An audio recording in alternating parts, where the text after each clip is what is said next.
Baik, bismillahirrahmanirrahim. Assalamualaikum warahmatullahi wabarakatuh.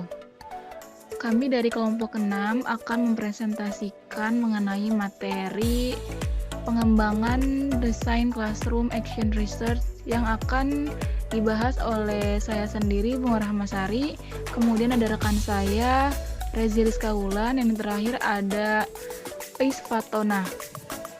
Baik, untuk pemateri pertama akan disampaikan oleh saya sendiri mengenai pengertian Classroom Action Research. Di Classroom Action Research ini bisa disebut juga sebagai penelitian tindakan kelas atau biasa disebut dengan PTK.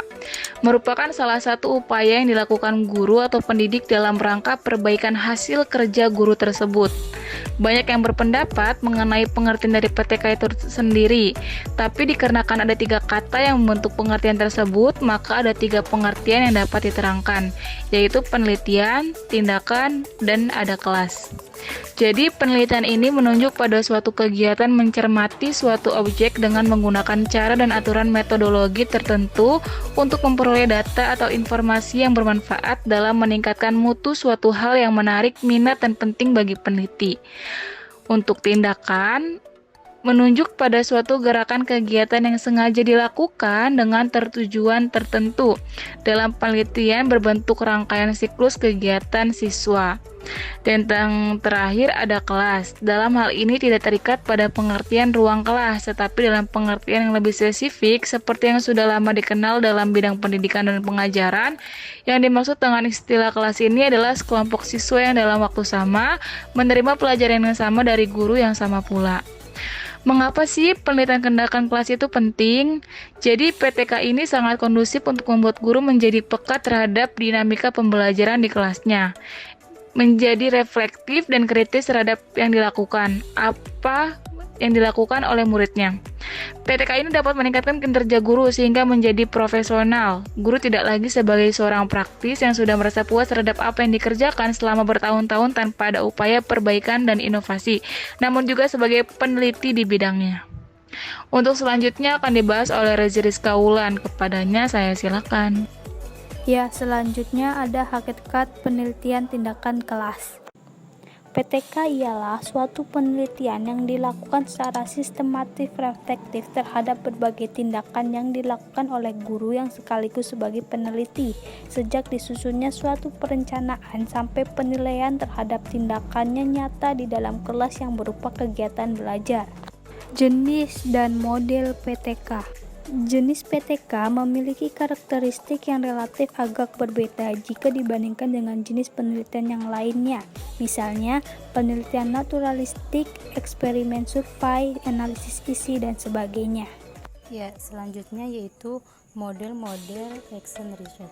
Model Kurt-Lewin menjadi acuan pokok atau dasar dari berbagai model action research, terutama classroom action research. Dialah orang pertama yang memperkenalkan action research. Konsep pokok action research menurut Kurt-Lewin terdiri dari 4 komponen, yaitu perencanaan, yang kedua tindakan, yang ketiga pengamatan, yang keempat refleksi. Hubungan keempat komponen itu dipandang sebagai satu siklus. Yang terakhir yaitu masyarakat. Masyarakat yang pertama yaitu banyaknya masalah yang dihadapi guru. Setiap hari guru menghadapi banyak masalah, seakan-akan masalah itu tidak ada putus-putusnya. Yang kedua, 3 kelompok masalah pembelajaran.